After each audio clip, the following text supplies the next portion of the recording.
Okay, we got a possible 30-pounder on. Second one this week. It's a hammer, eh? It is big. On the jig. This is gonna be a while.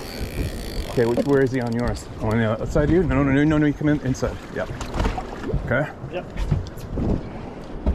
This is habit line. This has got to come up. Yeah, get it up fast.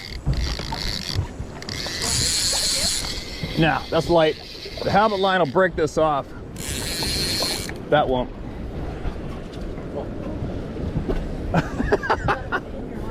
Oh. So excited! Don't fall in.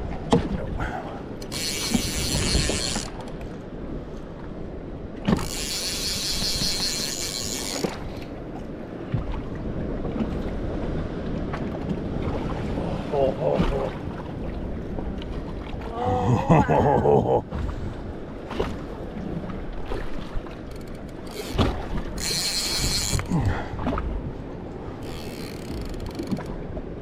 Make sure you guys scream. I will.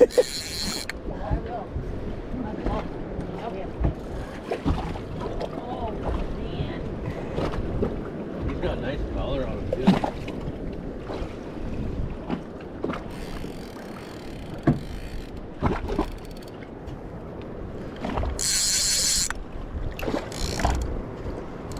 That's a big fish. You got it, Dewey? Deep under the chin? Not yet. Okay, coming in. Not yet. Go. No, yeah, up. Woo! Hold him there, hold him there, hold him there.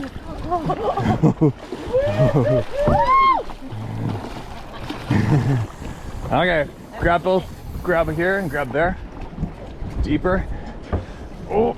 Oh my God. Yeah! Right. Back again. Inside this time. It's pouring rain again. Damn it. Man, the weather's really had a shit-eating effect on my steelheading this year. It's really exciting the last couple years to get back into it. I was a hardcore steelhead fisherman growing up. I think I've only had, I don't know, 2 steelhead fights this year, I think. I think I lost 2, that's it. Last year I had 16 or 17. Oh, well, whatever. And, I just realized, look at the calendar, it's the 10th today. How the hell did that happen? I haven't even bought my ticket yet. So I started looking at tickets this morning to get my ass into Birmingham and then head over to my good friends to see all of my good friends and have some laugh attacks. That's another funny one too. I thought about that the other day when I think about my friends. Is when's the last time you had a laugh attack? Like a serious frickin' oh my God, stop, it hurts too much laugh attack with a friend. And I thought about it. And it's not that common of a thing, is it? Unless you run with comedians, but mostly I do when I'm with my friends. But I got a few friends that I have like gut wrenchers. And it's good medicine when you do, right? I'm looking forward to that. I have some pretty good gut wrenchers with a couple friends I'm gonna go visit. Looking forward to hunting and meeting Rourke Denver, and he's a mutual friend of a friend. This time we're going to meet up for certain at the same time. I look forward to meeting up with a true warrior. Do you know what I mean? Like everybody calls you, oh, you're a warrior, you're a warrior. You know, you're a warrior for doing this. This guy's a true warrior, a real live true warrior. And a very intelligent guy. I'm looking forward to talking to him and seeing what he's got to say and his take on everything, you know? Who knows, maybe he'll sit down in the woods and we'll I'm gonna make some hunting videos for the other channel for sure, some turkey hunting videos with these guys. We'll film it up. Having fun. But we'll see if he wants to come on here and have a uncensored bullshit session with me on whatever topic comes up, and I'll be bringing up a lot, right? Knowing me. What else? We're gonna hear from Bobby Short again here in a second, and some emails. And just so you guys know, last night I got on the phone. There was over 400 and something comments on yesterday's video. And just so you know, I read every single one of them. Alright? And nothing but love back to everyone, and I appreciate all your kind words. And it's amazing how many of us relate in this ride called life, isn't it? And there's a lot of hard stories out there. And but I think that these experiences are a lot more common than we actually believe while we're going through them with the rest of the population. I do believe. Don't you? You can tell by the comment section that you got to think of how many people are possibly in pain and they're just sitting there reading, cracking a tear and gritting their teeth because they don't want to think about things or face them. You know what I mean? But anyways, I absolutely appreciate it. I'm not the best person when it comes to the comment section on YouTube. I don't really pay too much attention to it, only because, and you know why, I got that in me. Right? I've got it in me to note somebody trying to stop something or someone or be an ass. I want to go stop them. Hopefully you guys understand a little better now. You know what I mean? Hopefully you understand that. So, anyway, I'm rambling, bambling. Appreciate all the kind words, big time, and every single kind word that came my way. Believe me, it comes right back at every single one of you, just as much or even more from me. All right, just so you know, it would probably take me a month, 2 months to reply to every single comment. Now, moving along. Let's get into it. Yesterday we left off at Bobby mentioning incident of a man being thrown. But I think we've had a few of those come our way through all of us here as well. And here's a few short entries. Next. This is titled The Graceful Way It Ran, a Beautiful Lope. Julie Davis, a former instructor at the University of Colorado Law School in Boulder, came forward and filed a report describing an 8-foot-tall chestnut-colored Sasquatch she observed up close, less than 12 feet away. Besides the general description, Davis described the expression on its face and what she described as, quote, the graceful way it ran off. It was a beautiful lope. I could see the muscles move under the hair.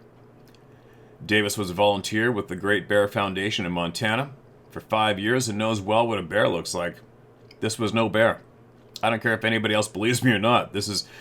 There is nothing more persuasive than staring something straight in the face, end quote. There you go. Now listen to this next entry. No upper body hair.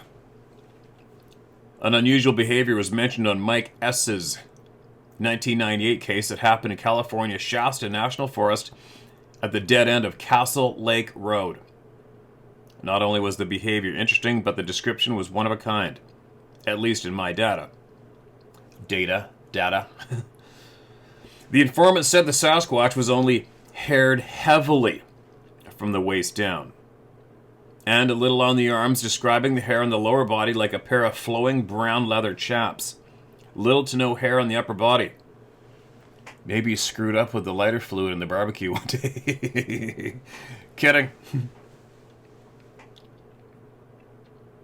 It had a full-length beard and a long head of hair.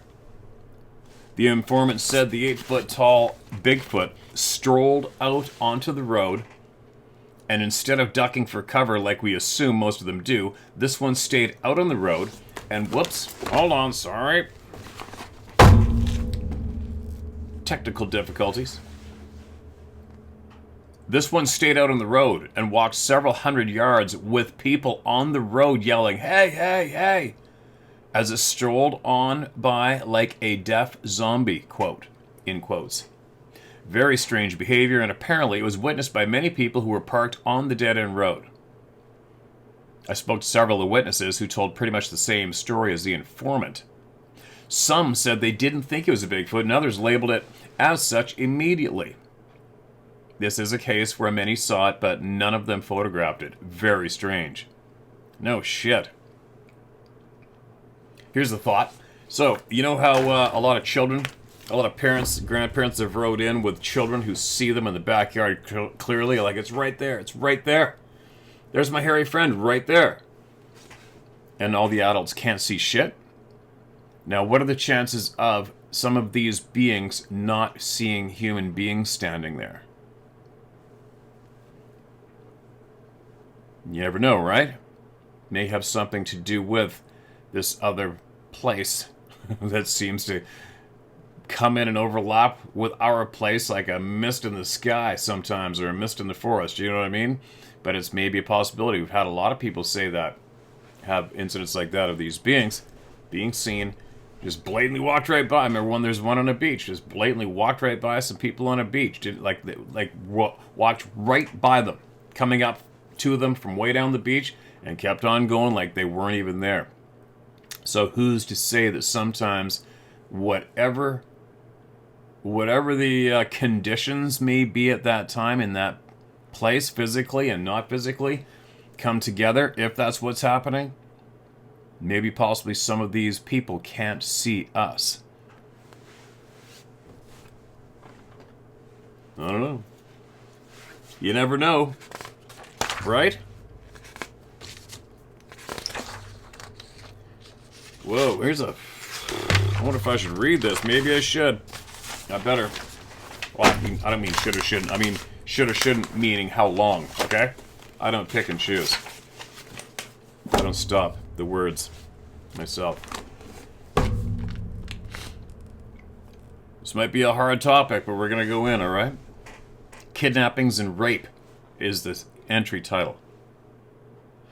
I would think it reasonable to believe that abduction, kidnapping, and rape are not behaviors the Sasquatch people indulge in very often, but I could be very wrong. If attempted rape, kidnapping, and such are universal traits, the data does not reflect that. It is quite possible that the Sasquatch does not accept these acts as evil or unlawful in their primitive and limited social structure. The Sasquatch is, after all, by our standards, a wild, living, primitive-looking human being.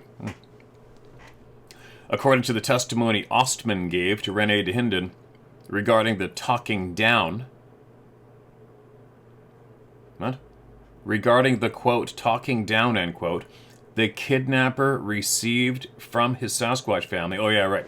Got it. Sorry, my brain had a fart there. What the big kidnapper did was perceived as a really stupid move by his female partner. René interviewed Ostman a dozen times, and Ostman's testimony never deviated. We judge the frightful kidnapping behavior because our social structure regards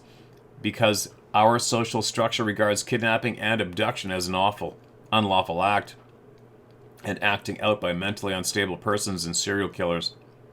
Are there such laws among the Sasquatch? What does the Bigfoot Book of Rules say about kidnapping? Do they even have social standards? The truth is, we don't know anything about the way they think, or if they have a moral code. The Native Americans and First Nation Canadians used to freely speak about such things. Today we don't hear much about kidnapping. Does it still happen? I think kidnapping most probably is alive and well, and I think the process is covered up by the top of the Department of the Interior and those branches and agencies of government service that are extensions of the DOI. What is generally leaked out about campers that go missing is that they wandered off and are generally never seen again. In cases where foul play is suspected, the bearer is purported to be the culprit. How do we in general research reconcile the many cases of trail-worn hikers and savvy campers that are never seen again, even in the areas where there are no bears? Newspaper accounts usually write it off as they fell, became disoriented, or some other logical explanation other than they might have met up with a rogue Sasquatch. All societies have rebellious members, some dangerous for sure, but the Sasquatch, oblivious to our social standards, may not be aware that the fact of kidnapping of women off reservations, hikers, and small children at play is forbidden by civilized man. In May 1909, a local resident of the First Nation community, was chased by a Sasquatch into his home, where the beast pushed against the exterior walls of the wooden house in an effort to abduct the local. It was a close call. Women are not the only potential abductees, as we learn from the story of Albert Ostman and Peter Burns' Muchalat Harry stories. These were cases where adult human males were captured. One could gather from those remote abductions that remote living primitives understand little about civilized man and our rules for living. That probably should be expected. Certainly, the Albert Ostman account presented a case for the total acceptance of an adult male human being brought in to the Sasquatch family group, or so it seemed. Ostman felt the reason for his abduction was that he was a potential mate for the daughter of the hairy hostage taker. How reasonable is it to think that a grown male Sasquatch would bring another grown adult male into his family circle? The notion is curious and the behavior odd, at least by my standards. If not repulsed by the idea of intercourse with a hair-covered bride, surely Ostman's performance, would be hindered by the stress of a captive situation. The idea also occurs to me that the Sasquatch apparently thought Ostman one of his own species, a man of his own kind. Otherwise, why did the dominant Sasquatch bring Ostman back to camp as a potential husband for his daughter? In the situation, we have a well-investigated event where there was no discussion of paralytic infrasound or telepathic messaging occurring between the Sasquatch family and Albert Ostman. They spoke in a chatter. Note taken, right? For those who don't know the Ostman story, Albert Ostman lived in Chilliwack, British Columbia. He claimed to have been kidnapped and held for 6 days by a family of Sasquatch near Toba Inlet on the Strait of Georgia, on the mainland opposite of Vancouver Island. He escaped unharmed when the hairy captor became violently ill, having chewed and swallowed Ostman's can of tobacco. And he drank all the coffee grounds in the coffee in his can as well. His pot. Rene de Hinden sent me this photo in 1998 and told me he interviewed Ostman no less than 12 times, and that Ostman's story never varied. Quote, Albert never wavered, end quote. De Hinden found the Ostman case a real head-scratcher, but Rene said the story was the same each time he spoke with him. Ostman lived at the time of Rene's interviews in Chilliwack, British Columbia, Canada. In those days, Rene said he thought it too impossible a story to simply make up, to fabricate. Still, Rene was baffled by Ostman's claim.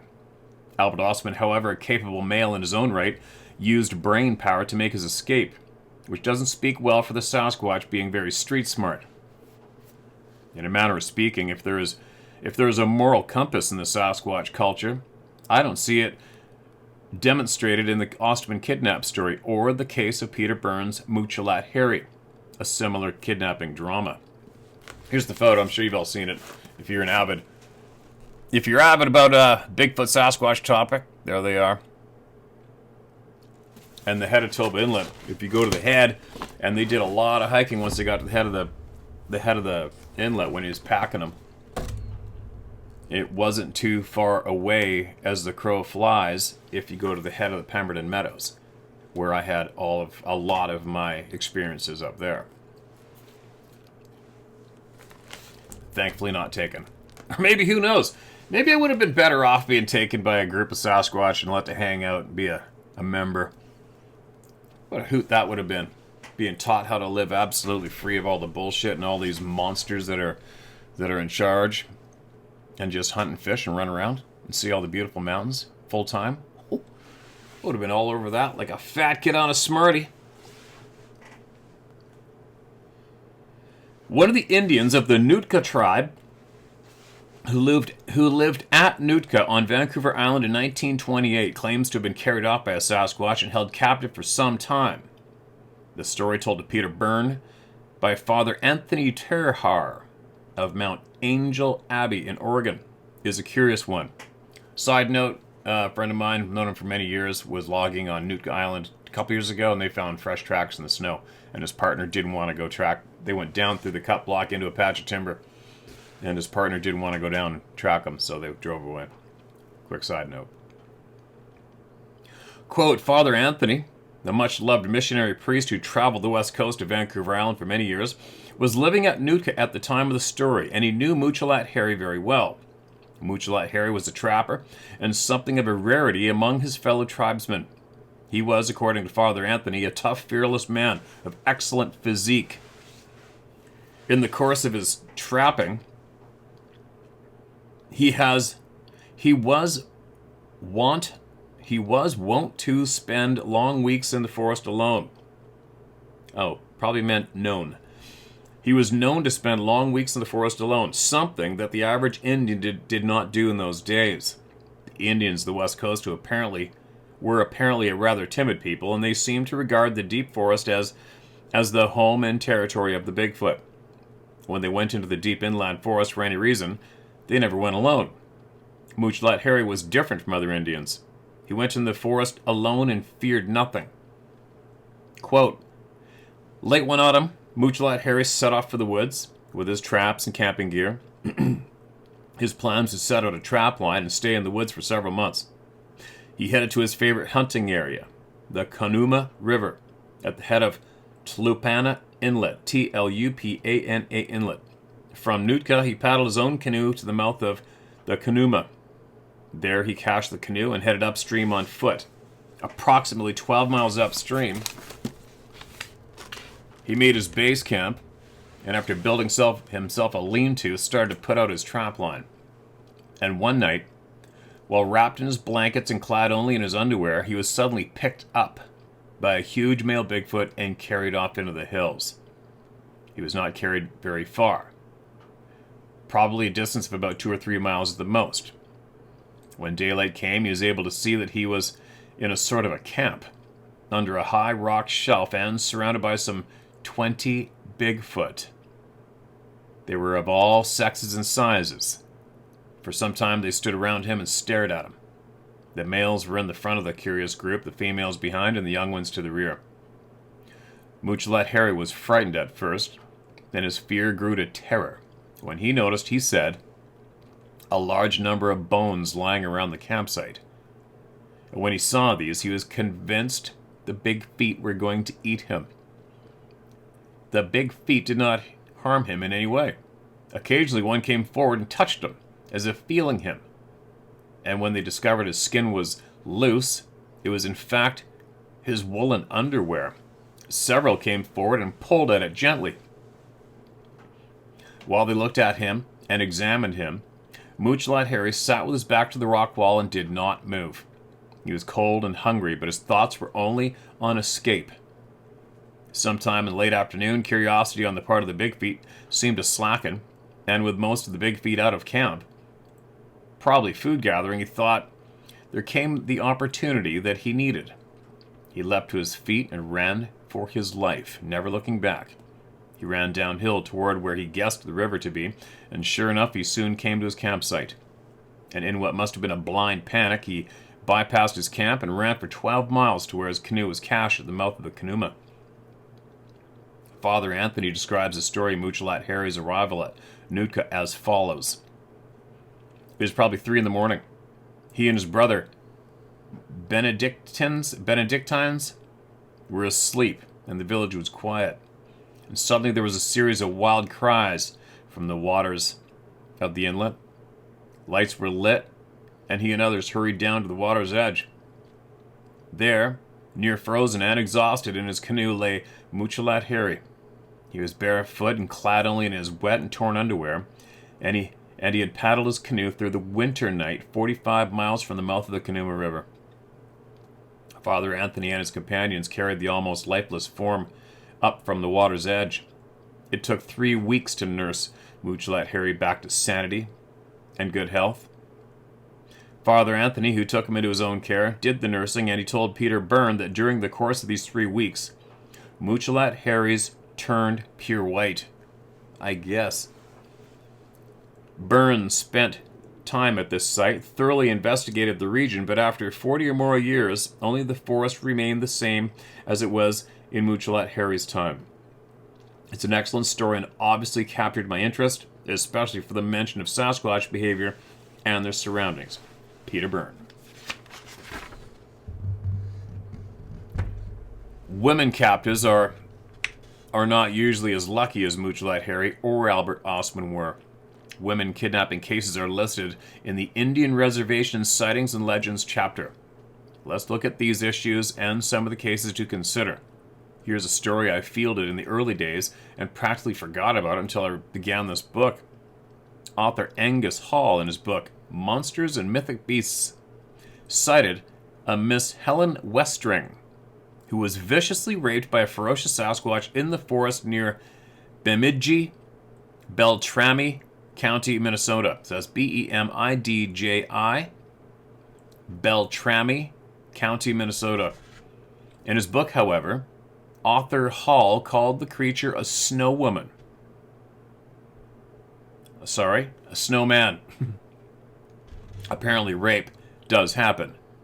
That may have been the impetus for this next capture of a young woman gathering berries. Alright, so fairly quick, and I'll read this, and I'm going to get into hearing from all of you, right? We are.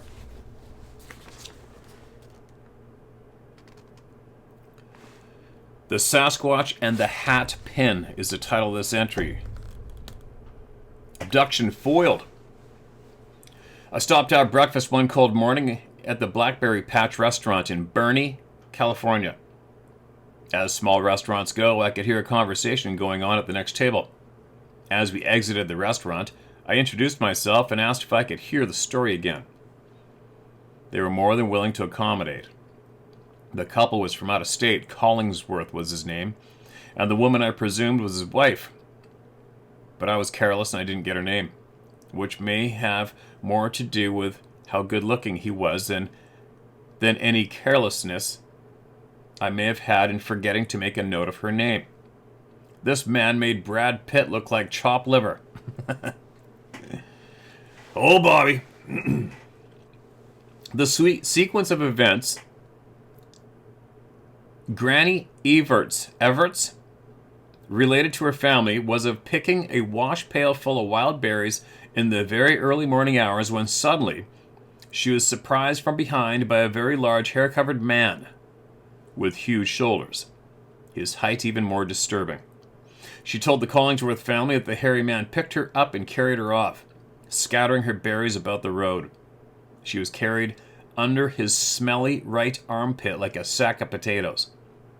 She said he smelled foul and breathed loudly as he walked with her, kicking and screaming down the country dirt road, up and over a barbed wire fence and through the alfalfa field that backed up directly behind their small one-bedroom farmhouse. Shortening this story up a bit, the ladies of the day wore sunbonnets. They were secured on the tops of their head with long hat pins, and that 5-inch needle-sharp weapon was the means by which the little lady escaped. Dangling upside down, she removed the hat pin and stabbed the hair man in the buttocks. Granny Everts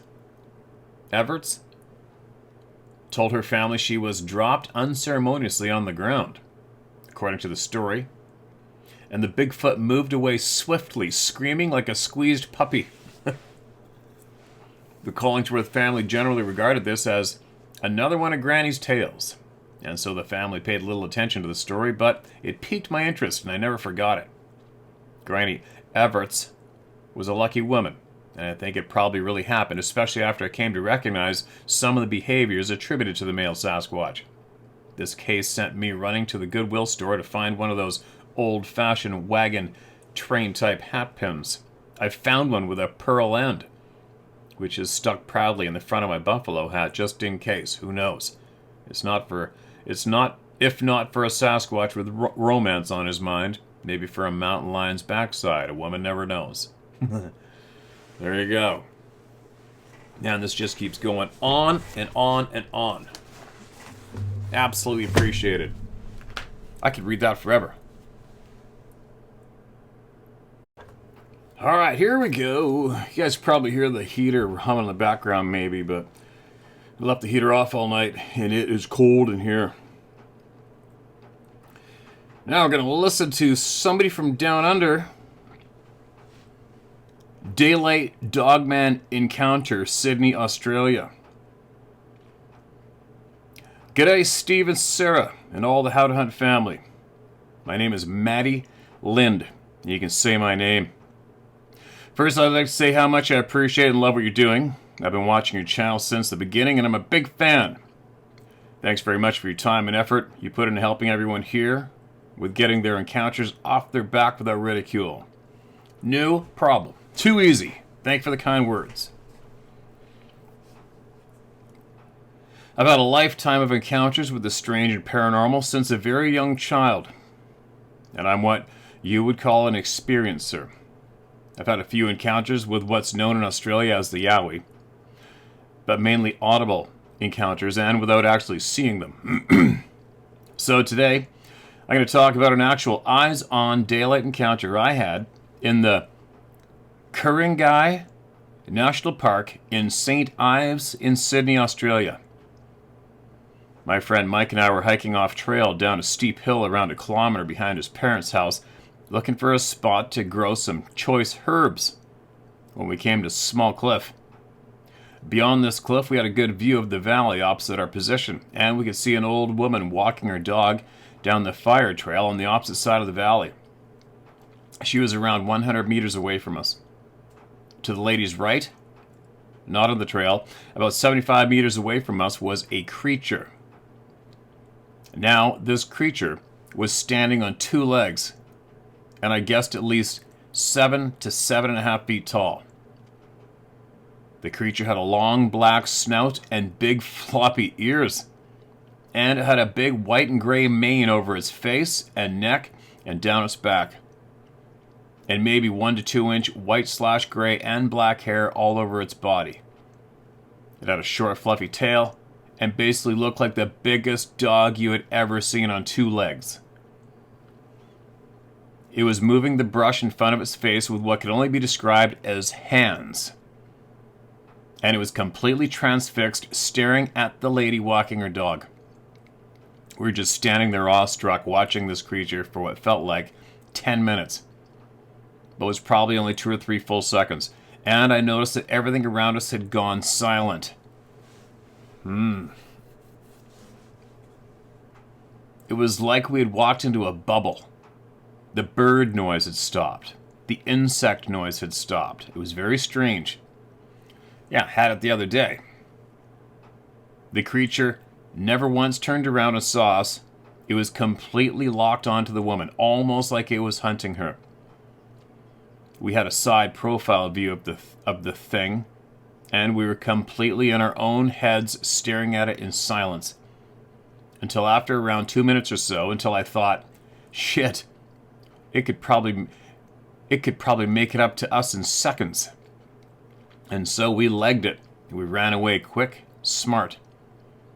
Neither of us had ever heard of a dogman at the time and didn't think werewolf at the time because it had pretty big floppy ears. Later, when I researched what I had seen and learnt that people all over the world had been seeing a creature of this description or similar, and it was commonly called the dogman, I was quite surprised.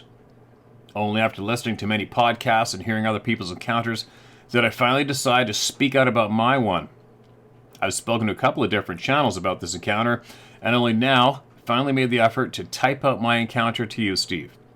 Hopefully you can read it with ease, and I punctuated it well enough. Thanks again for what you're doing, and I wish you all the best. Thanks, mate.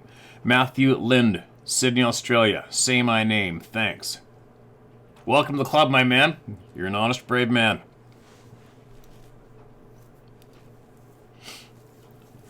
What would you guys do? Right? I know what I'd do if I was armed and I seen that going down, locked onto the woman and the dog. It's going to be lights out. Lights out. Some may think, why would you do that? It's just looking at them. I don't give a shit. In the world of nature, that's body language. In a natural world, that body language gets you dusted, no matter what species you are, and that's a fact. And I'm still a member of nature. So, if you disagree with that, you're probably not much of a member of nature. You know? That's the way it goes. That's the golden rules. You stare down anything.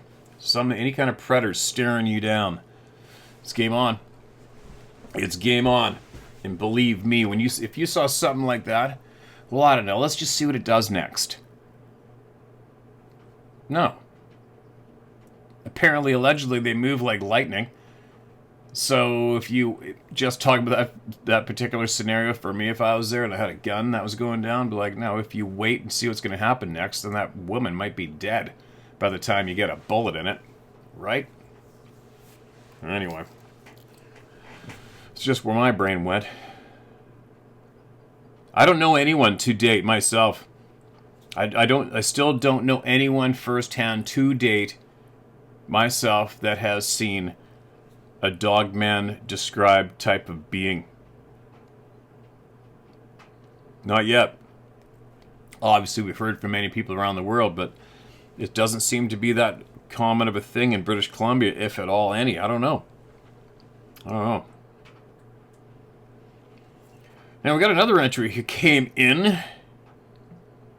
from Hawk, titled "My Grandfather Meets More of the Forest People" from Hawk. All right, here we go. Good morning, Steve. Hope all is well. I'll just jump right into it. I'm thinking this one happened in the 1930s. My grandfather was hiking to one of the mountain lakes to do some fishing. He said as he was walking, he heard a knock. He said before he could knock back, he heard a knock. So he stopped and waited for Scar. He said he was watching in the direction the knocks had come from. He said he saw some trees moving, coming down the mountain, and he began to feel fear. He said his feet was telling him to run. He didn't understand why he felt so much fear and dread. He had his hunting rifle with him, and he gripped it tight. Then they came out in the open. Scar had friends. My grandfather said one was at least 10 feet tall. One was over 8 feet, and the other one was around 6 feet.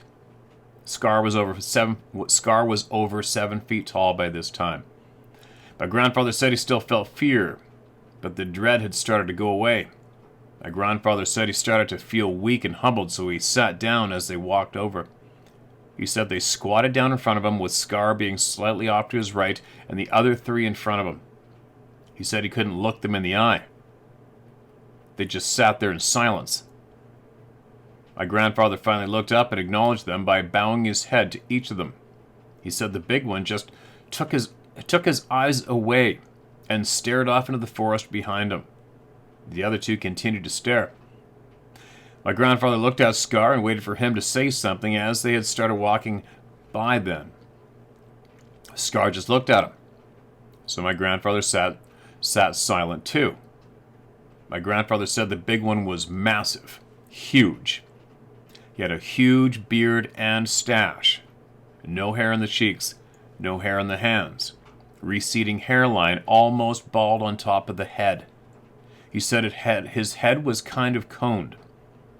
For what he could see of his face behind the beard and stash, he said he was a man. His eyes were more deep set than the rest of them. The hair on his shoulders was worn thin, like he carries things a lot. Hair color was black with streaks of gray, and he was missing 2 toes on his right foot. My grandfather later learned that the cold had got them when he was a child. The next big guy looked like Scar, just taller. But the little guy looked different. He was only about 6 feet tall and skinny. Dark black hair all over him except for the face. Grandfather said he seemed to have shorter legs and longer arms. His nose was flatter and his ears stuck out through his hair. Round head with a brow ridge, eyes were light brown. He said this one stared at him without blinking, like he couldn't believe what he was seeing. He said this one had a horrible injury to his left mouth and cheek. It had healed. Scar seeing my grandfather staring at the little one's face. Scar picked up a stick and pointed at the little one's face, then reached over and tapped my grandfather's hunting rifle with the stick. The little one began to nod his head yes. Then he turned around and scurried on all fours over to a nearby tree and got behind it. He started peeking around the tree and then ducked back. Then as he was peeking around the tree, he made a punching motion to his face with his left fist, and he fell over backwards. He then hurried back on all fours to his spot with the group, back to his non-stop staring. He'd been shot at some point in the past. My grandfather always traveled with a sack of dry meat. Scar reached over and tapped the sack with his stick. So my grandfather reached in the sack and gave Scar a handful of dry meat. Scar put them in his mouth and began to chew on them. Then he offered them to the other two big guys, and they began to chew on the dry meat. But when he went to give some to the little guy, Scar stopped him. My grandfather thought that maybe it was because of his injury, but Scar threw my grandfather a smile and a look. And my grandfather knew he was just messing with the little guy. The little guy began to drool heavily. Scar finally gave my grandfather a head nod to go ahead and give the little guy some. He said the little guy snatched the dry meat from his hand and spun around with his back to the others to eat his. They sat there and ate the rest of the dry meat and some fry bread he had. And everyone relaxed, and he said he felt like he was family now. One thing my grandfather did say about the little guy was, as he was squatted down with his arms by his side, he would keep putting his hands under his butt cheeks and grab and pull on his penis. The two big guys got up to go. The big guy stared hard and long at my grandfather, but it didn't make him feel uncomfortable. He said he felt friendship as the two big guys turned and walked off. The little guy stayed and wanted more goodies from my grandfather's bag, but it was empty. My grandfather had to turn the bag inside out before he got it figured out that there was no more. Then he turned around and ran off on all fours till he caught up with the other two. Then he stood up and walked. Scar stayed and thanked my grandfather for not trying to talk to him. He said he didn't know how his father and brother would react if they knew he had taught my grandfather how to talk in their language, or that he knew my grandfather's language. So the big guy was his father, and the other one was his older brother. The older one, Scar tells, the one night they heard crying coming from up higher on the mountain. After 2 nights of the whole clan went up to look. Long story short, they ended up finding the little guy. His hands and feet and knees were raw and bloody like he'd been running and crawling for a long time, and his face was swollen and caked with blood. They took him home and healed him up. He took a liking to Scar's brother and followed him everywhere. He said they never could find his people or where he came from. All the little guy said was, after he was shot, he just ran and ran for many days till they found him. Interesting. Okay, so I got a quick question for you, Mr. Hawk. Is this, all these emails you're sending in on these accounts, are you reading this from a journal? Was it written down by any chance? Did your grandfather write this down, or he sat down and spoke to you verbally, and this is all from your memory? Just not as quick question. Also, I just went back into your emails and found this. This is the first email to me right here. All right, with that photo. You guys remember that photo? And what you said here was, "Morning, Steve. I sent in an account of a tribal member who reported he was raped by Bigfoot. It was a male-on-male attack, but that one must have slipped through the cracks. So, here's a pic your viewers will find interesting. I don't want to name names or the res, but this was taken recently by a respected tribal member deep in the mountains. The moose was placed 20 feet up on top of the broken-off tree. No cliff that it could have jumped off. Placed up there deliberately. What do you think the big guy's message is here?" Well, a very respected guy here in British Columbia, hunter, he took this photo on a moose hunt. It's a calf moose. So, somebody's lying to me. Who is it? Right? Somebody's lying. Now, moving along. All right, so I got to get moving. I'm running out of time. I realized just how much little time I was losing here before I got to fly out, so I got things to do. It's pouring rain again. Damn it. I really want to at least get one more steelhead battle in before the end of the season. Holy cow. But anyways, that's the end of the emails. But I got a quick mention. In the past, I have shared with you guys a lot of the names that I've listened to for my own independent journalists, intelligent people that my gut says is legitimate, safe, and they've done their homework, have the receipts, and they share legitimate information that I may find handy for me and my life and my home. And sometimes my list has maybe changed up a little bit. I find a few people that I've listened to, as soon as I see them tackling and arguing and scream talking about, I don't know, the transgender shit, the gender shit, it's kind of, I have no interest and no time to waste there. I feel there's a lot of subjects that are getting blown out of the water only to keep us arguing, and I won't feed it. I try not to feed it. So anyway, one name that I do listen to, and like last night, I think I woke up every 2 hours last night. Don't know why. But I will listen to podcasts of people I feel are legit, well-informed, and I'll listen to them like when I'm working, out in the yard, when I'm driving all the time. I put an earbud in, and I let her rip, and I listen, and I learn.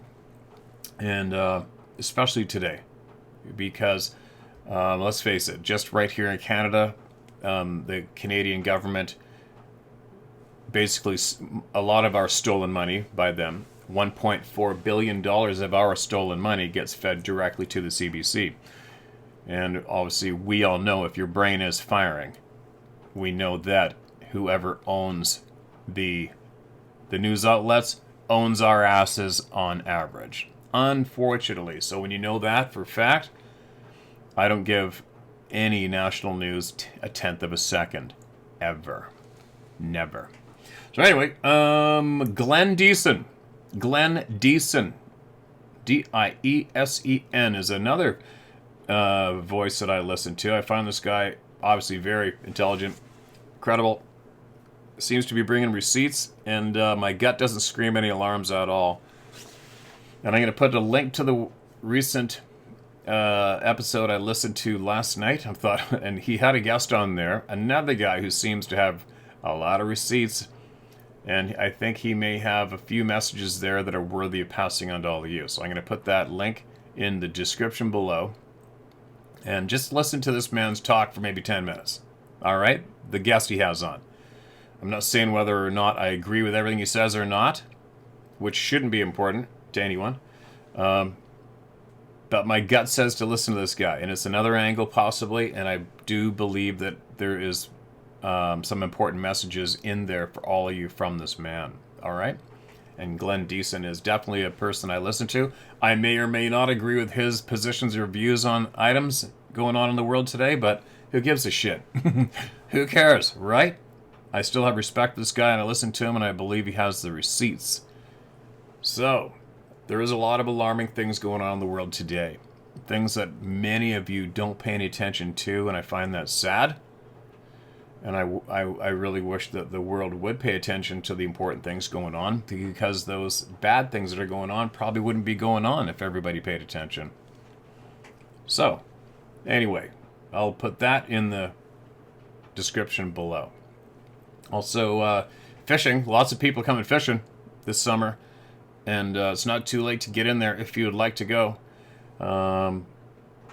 That's at bookit at howtohunt.com through Sarah, and I think there's a total of 3 boats available if need be. But anyway, one thing I'm going to do this summer, I can't wait. I'm getting dialed into this 360 cam finally. And one thing I cannot wait to do is drop this sucker under the boat when we're jigging in June and July. I'm gonna predominantly be doing a lot of jigging for spring salmon. Last year we had, I don't know how many days, trolling too, but last year we had, I don't know how many days of 25 plus large spring salmon fights we had a day. Excuse me, on the boat. It was epic. And when I do the jigging pursuit of these salmon, I mean usually 35 to 45 feet of water. Lots of light down there. And there's a couple spots where I'll put the boat on the anchor, and everybody just stand there with a rod, jig away, and have a hoot. And it is frickin' fun. And last year I managed to put my GoPro on a piece of wire. I bent a piece of wire out like this, put an eye in the top, eye in the bottom, and I managed to put the GoPro on it so it faced down at the hooks.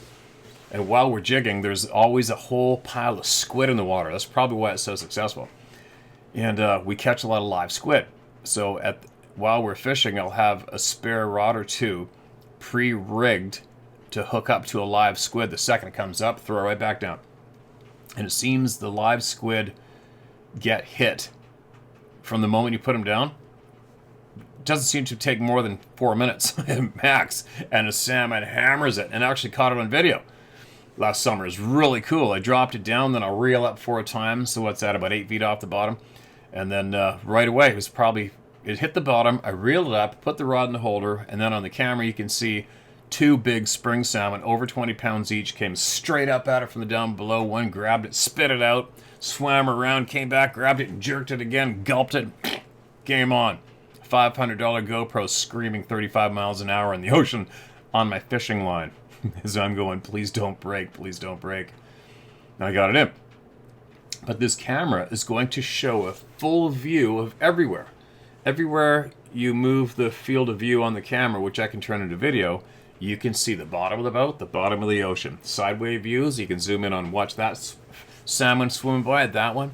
If there's a bite, I'll be able to record the bite from any and all the salmon under the boat with all the rods going at the same time. Oh my God, I've never dreamt in my lifetime something like that would be available. Is that amazing? And to do it yourself. Crazy. Can't wait. So that's going to be good. I think last year we had 7 fish over 30 pounds on my boat alone last summer. And to give you an idea how good of a run that was last summer, the summer before, I think we broke, I don't even know if I broke 30 pounds the summer before, maybe once. Summer before that, maybe once. On our whole dock, I don't think we broke 30 pounds once the summer before last. And it was getting to the point where I'm telling my buddies, I'm like, this shit keeps going down. I'm selling the boats. I'm done. I'm not frickin' trout fishing. Apparently something's going on up in Alaska because that's where most of our fish come from. And they're cracking down on themselves up there, which is allowing a lot more larger fish to mature, a lot more fish to mature larger and come down. And it's both Washington State, Oregon, and British Columbia salmon that we're catching. Anyway, got a little fired up there, didn't I? So that's going to be going down this summer. If you're into it, hit it up, and we'll go. What else? Share my story at howtohunt.com. All right, get your truth shared, no matter what. All right, especially now, because we might not be able to share truth. You just don't know when. I'm pretty certain we won't be able to do this for a long time. This at the rate of everything's going down here in Canada, Stan. Yeah, it's got a funny feeling we're not going to be able to do this.